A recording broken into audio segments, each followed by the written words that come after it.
Hello everyone, कैसे हैं आप सब। उम्मीद करती हूँ आप सब बहुत अच्छे होंगे। तो ये सुबह का टाइम है, ये खाना खा के जा चुके थे और बच्चे भी स्कूल जा चुके थे। तो मुझे थोड़ा रसोई गंदी लग रही थी। और गंदी क्यों लग रही थी, मैंने थोड़ा सा सामान खरीदा था। हो भी जाती है क्योंकि मेरी ओपन किचन है, तो थोड़ी सी हो भी जाती है। और लेकिन मुझे डिब्बे खाली करने थे। थोड़ा सा मैंने जीरा खरीदा था, जो ये रखा हुआ है आपको दिख रहा होगा वीडियो में। तो मैंने जीरा खरीदा था, मूंगफली के दाने खरीदे थे और अजवाइन खरीदी थी, मेथी खरीदी थी। और सामान खरीदने के बाद फिर आपको क्या करना पड़ता है, उनको एडजस्ट करना पड़ता है। तो इसलिए फिर मैं सारे डिब्बे देख रही थी और ये अचार का डिब्बा है। तो ये मैंने कैमरा सेट किया था वैसे बैठ के, तो वहाँ पे मैंने कैमरा सेट किया था नीचे बैठने के लिए। लेकिन फिर मैं चढ़ गई कुर्सी पे, तो थोड़ा सा इसलिए जो आधा अधूरा वीडियो इसलिए दिख रहा है। तो फिर मैंने वो डिब्बे साफ़ करके डिब्बों के नीचे की जगह निकाली, जो जो डिब्बे थोड़ा सा धूल खा रहे थे या थोड़े चिकने चिकने से हो रहे थे, वो सारे डिब्बे भी मैंने हटा दिए थे। क्योंकि मैं उनको साफ़ करती जा रही थी। और ये अचार का डिब्बा बिल्कुल खाली हो गया। तो मैं सोच रही थी क्यों भीगा छोड़ना, इसको मैं खाली कर लूँगी, जिससे थोड़ी आसानी रहेगी सामान रखने में और थोड़ा धुल जाएगा। तो तभी अचार उचार डाला तो बिल्कुल एकदम सूखा हुआ होगा, तो अचार ख़राब होने का डर नहीं रहता। इसलिए फिर मैंने वो सब साफ़ कर लिया। फिर मैं नीचे उतर के आ गई और मैंने ये जो डिब्बे जो जो मुझे मिले गंदे, वो मैंने सारे साफ़ कर दिए थे। एक ये डिब्बा मैंने निकाला था, ये भी काफ़ी गंदा हो रखा था, इसमें शायद अचार रखा हुआ था या कुछ था। तो मैं इसको धो के और बाहर निचोड़ने के लिए रखाई थी। और फिर मैंने ये डिब्बा भी रख लिया था, मैंने कहा मैं इसको भी धो दूँगी। और इसमें जो थोड़ा बहुत अचार था ना, उसको मैंने निकाल लिया था। अचार नहीं था, मतलब अचार तो बिल्कुल ही ख़त्म हो गया था, थोड़ा बहुत मसाला था। अब तो मैं मसाले को ऐसे नाली में थोड़ी ना बहा देती, तो मैंने कहा रख लेने, थोड़ा बहुत मिर्च उर्च डाल के कुछ करेंगे तो बच्चे मेरे खा लेंगे। इसलिए मैंने इसको खाली कर दिया था और मैं इसको पूरे काम फिनिश करती जा रही थी। और जब मैं एक काम करती हूँ, तो ये तो मेरे साथ ही क्या, हर हाउस वाइफ के साथ होता है। जब एक काम करते हैं तो उसमें 4 काम निकल जाते हैं। हमने सोचा खाली डिब्बे खाली कर लें, पर वो डिब्बे गंदे दिखे, तो मैंने कहा अब मैं एक को साफ़ करूँ, एक को ऐसा ही छोड़ दूँ, तो ये सही नहीं रहेगा। इसलिए मैं इसको भी साफ़ कर दे रही हूँ। बाकी तो मेरे सारे डिब्बे में सेट वो मैच के हैं।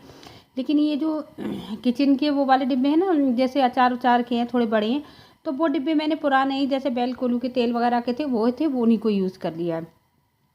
तो इसलिए मैंने जो भी स्लिप लिप पे डिब्बे जैसे जो मतलब दिख रहे थे, मेरे को पता थी कि कौन कौन से डिब्बों पे थोड़ी धूल खाई हुई है, इसलिए मैं उनको भी सब साफ़ करती जा रही थी। मैं देखती जा रही थी बार बार कि कौन से डिब्बे में मैं थोड़े ये जीरा कर दूँ। इसलिए कभी उस डिब्बे को खाली करके उसमें कर रही थी, उसको खाली करके उसमें कर रही थी। और जो सामान नीचे डिब्बे में करने का था, किचन कवर नहीं होती ना, तो उसमें दिक्कत तो होती है। ये मैंने मूँगफली के दाने लिए थे, तो मैं इनको लगा के रख रही थी। तो मेरे सारे आए भी नहीं थे, मैंने 1 किलो लिए थे, तो मेरे ख्याल से 100 ग्राम या 50 ग्राम के करीब बचे थे, बाकी लगभग आ ही गए थे। और ये भारी होते हैं थोड़ा सा, तो मैं इनको बार बार हिला हिला के रख रही थी। फिर मैंने इसको पोंछ के करके लगा दिए।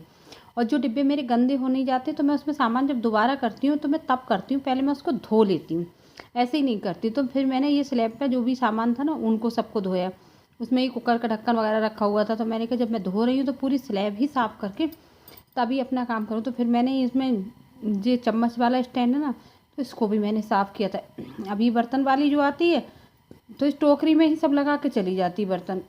मैं जब करती थी तो मैं सारे बर्तन वो चम्मच जो है, चम्मच स्टैंड में लगाती हूँ, गिलास उसमें लगा, तो ये काम मेरा बढ़ जाता। मैं उससे बार बार इसलिए भी नहीं कहती हूँ कि उसको मेरे ही घर का काम थोड़ी ना करना है, उसको तो और घर का भी काम करना है। तो इतना तो हम लोगों को खुद ही समझना चाहिए कि भाई वो एक घर का काम थोड़ी ना कर रही है, सारे घरों का काम कर रही है। तो हम बिल्कुल उस पर डिपेंड होकर रह जाएंगे। तो बल्कि ये तो हमारी बहुत अच्छी है, छुट्टी भी नहीं करती है। और फिर लेकिन हाँ ये है, जैसे हमने इससे नहीं कहा, तो ये नल वगैरह के पास की जगह है, ये मुझे खुद ही साफ़ करनी पड़ती है, वो नहीं करती है। अगर उसको बोला जाएगा तो कर देगी, अदरवाइज़ जैसे उसको कह दिया कि आज साफ़ कर देना तो कर देगी, और नहीं कहो तो नहीं करेगी। तो इसलिए यहाँ पे जो पन्नी वन्नी रखी थी, मैं जो दूध की पन्नी आती है उनको बचा लेती हूँ। अब जो 2-4 दिन की इकट्ठी हो जाती है, तब मैं उनको वो करती हूँ। उसको करने के बाद फिर मैं आ गई थी कमरे में। और आप देख सकते हैं हमारे घर में सबसे ज़्यादा काम बुक्स का होता है। तो मैं सारी बुक्स को एक जगह कर रही थी और सबको समेटती जा रही थी। मैं सोच रही थी बेड शीट भी साफ़ कर दूँ, मतलब ये सब कुछ कर दूँ। तो इसलिए अब बुक्स मैं इधर ही क्यों रखती हूँ, अलमारी में क्यों नहीं रखती। इनकी रोज़ ज़रूरत होती है, अलमारी में रख दो तो कोई ऊपर हो जाती है, कोई नीचे हो जाती है। तो पता चला काम करने का थोड़ा सा टाइम है, फिर बुक्स ही निकालते रह जाओ। तो ये सब करने के बाद फिर मैं चादर बिछाने लगी थी। और दिव्या की चल रही थी इस समय क्लास। तनु और ईशु स्कूल जा चुकी है, अब तो बच्चों के स्कूल खुल गए। तो मतलब एक तरीके से बच्चों के स्कूल खुल नहीं जाते तो एकदम आप टाइम टेबल के अकॉर्डिंग काम करती हूँ। और स्कूल नहीं खुलते हैं तो आपको ये है कि अपने आराम से चलो धीरे धीरे हो ही जाएगा, तो लेट निपट पाते हैं हम लोग। और खेलो मार मार के, और खेलो मार मार के गेम।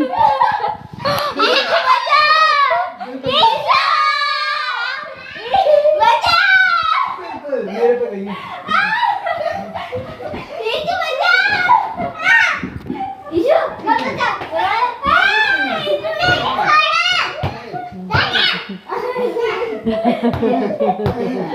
अरे ये कहाँ जा गया?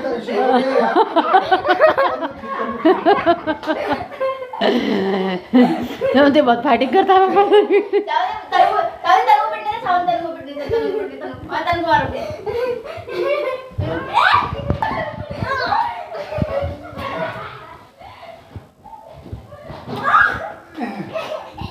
समझिए फाइटिंग हो रही, समझिए फाटक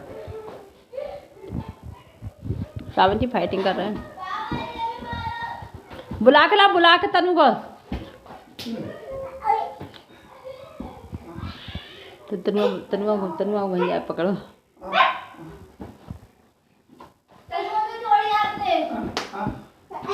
सावंती देख फाइटिंग कर रहा है पापा से। देख दे छोड़ फाइटिंग कर रहे हैं। हेडशॉट पड़ता है सावंती आगे ये गेम में।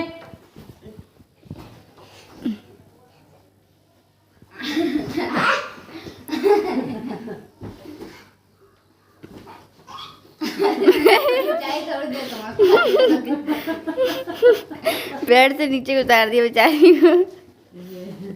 अब देखो ये ऐसे फाइटिंग नहीं होती है, बच्चे को हराना हो। हाँ तो क्या करेगी तू? कौन मारेगा तुम्हें?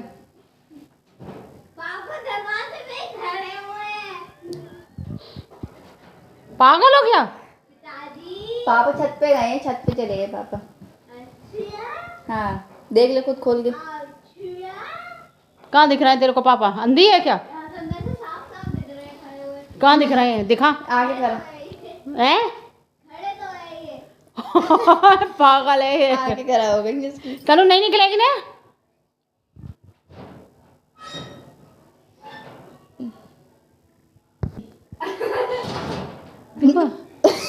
वीडियो बना रहा। तेरी कसम नहीं है, वैसे ही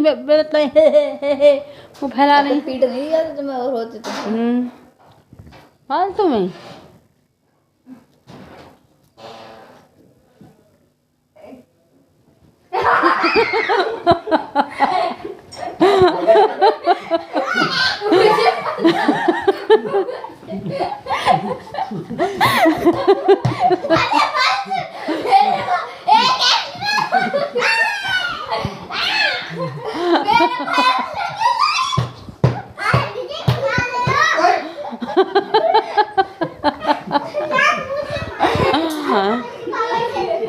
चश्मा टूट जाएगा चश्मा।